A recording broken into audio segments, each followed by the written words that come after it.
Today will be a review of the DPA 4017B.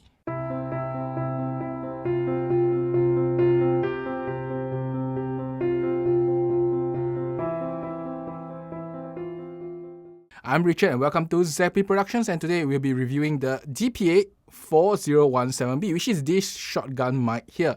This is one of the most premium shotgun mic you can get in the market, costing 1.8k USD and in Singapore about 2.5k Sing dollars. Now, the mic that I'll be comparing with is the CMIT5U, and this is by Schoeps, and this mic costs 2.3k USD and in Singapore is about 3.2k Sing dollars. So today will be a comparison between, I think, the most expensive shotgun mic you can get in the market today. Now, you may be wondering, why am I reviewing the DPA 4017B again? Now, if you have seen the last video, I find that there was a little bit of static sound, and not only that, I think that, the last video wasn't that well done because the table wasn't foamed up, and there was a little bit of reverb and stuff in the room, which I want to get rid this time. And not only that, it didn't follow my standard test procedure, which I will be actually following today. Now, I won't go through the full specs of the DPA 4017B because you can see it in the last video.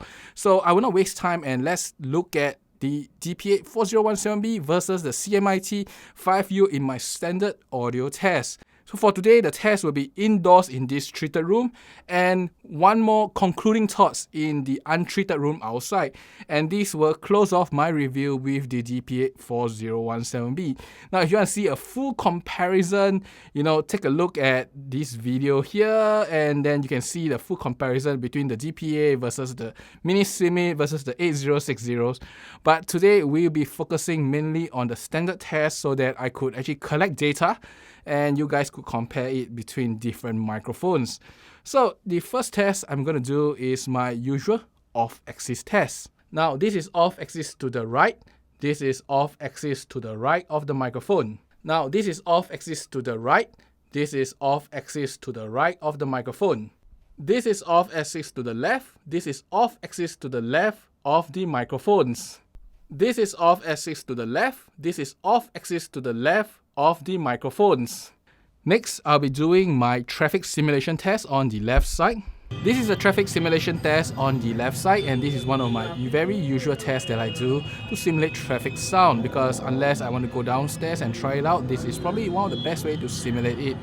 Now, I'm speaking normally into the microphone, and I'll be alternating between the CMIT and the DPA 4017B and let you guys hear how does it sound like between both of these microphones when you have a very loud sound source on your left side.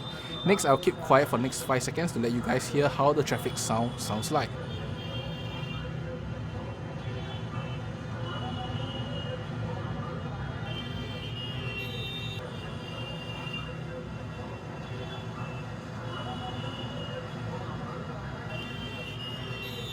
Next is the room tone test. I'll be amplifying the room tone to let you guys hear how does this mic sound like in a treated quiet room.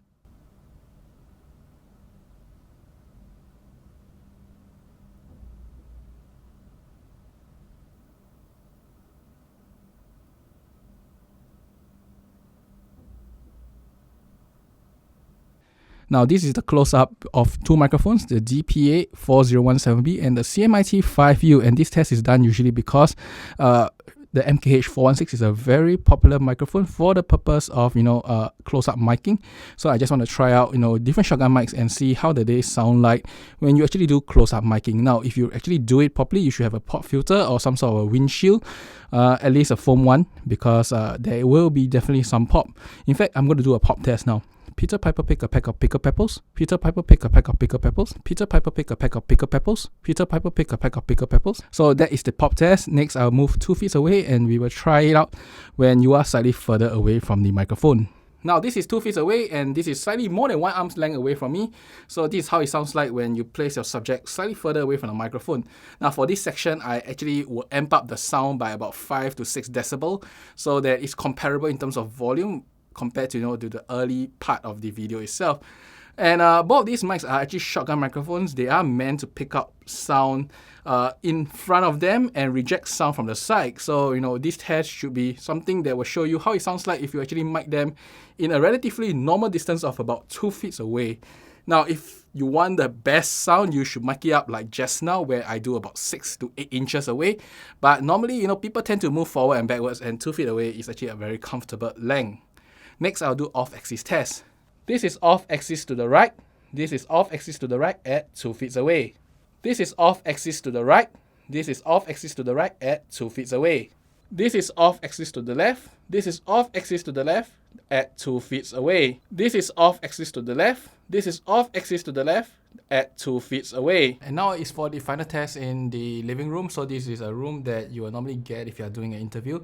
And it's probably how it will probably sound like, if you have a lot of walls around you.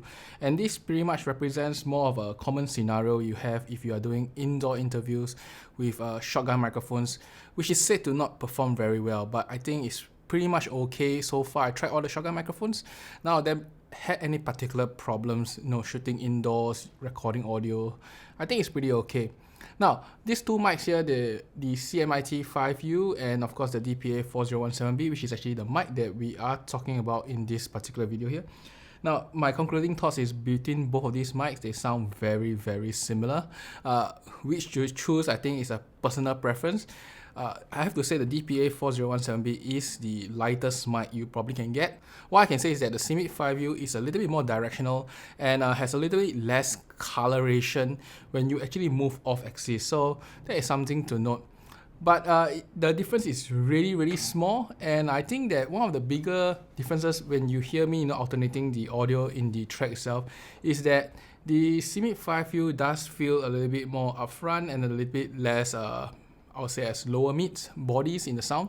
So that's the difference between both of these microphones. But if not, as I said again, the difference between both of these mics are really, really small. And I think between both of them, which you purchase is really up to you. Whether do you want a modular mic or do you want a mic with all the switches already built in and has a very nice blue color. So between them, the pricing is also really high. So which you choose will ultimately probably be based on your budget, in fact. And that's about it for today. I hope you enjoy this, and I will see you next time.